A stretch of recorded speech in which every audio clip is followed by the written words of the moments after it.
Hi friend, माझ्या चॅनलवर तुमचं खूप खूप मनापासून स्वागत आहे। आजची आपली रेसिपी आहे खानदेशी स्पेशल फुनके। इथे मी डाळींचे वापर केले। इथे तुम्हाला जे पाहिजे ते डाळ वापरू शकता। इथे अर्धी वाटी मूग डाळ, अर्धी वाटी तूर डाळ घेतली आणि चवळीची डाळ नव्हती म्हणून अर्धी वाटी चवळ्या टाकल्या आणि 3 ते 4 पाणी स्वच्छ धुवून घेतलं आणि 6 तास भिजत ठेवलं होतं। आणि हिरव्या मिरच्या घेतल्या 7-8 आणि लसूणाच्या पाकळ्या घेतल्या, 15 याचा ठेचा करून घेतला आणि डाळ वाटायला घेतली। डाळ आपल्याला थोडंसं जाडसर वाटायची आहे।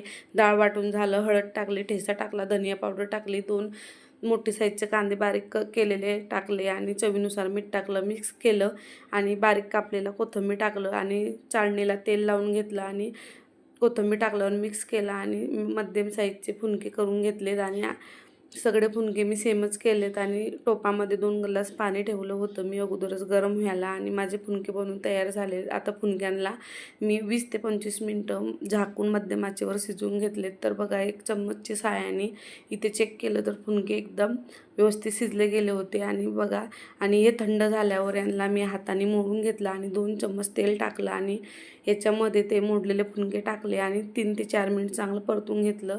इथे मी डाळ वाटताना अजिबात पाण्याचा वापर केलेला नाहीये, ते सांगण्याचं राहिलं होतं म्हणून मी तुम्हाला पौष्टिकसुद्धा आहे आणि प्रोटीन भरपूर आहे आणि नक्की एकदा बनवून बघा। आणि जर आवडली असेल रेसिपी तर लाईक करा, शेअर करा, सबस्क्राईब करा।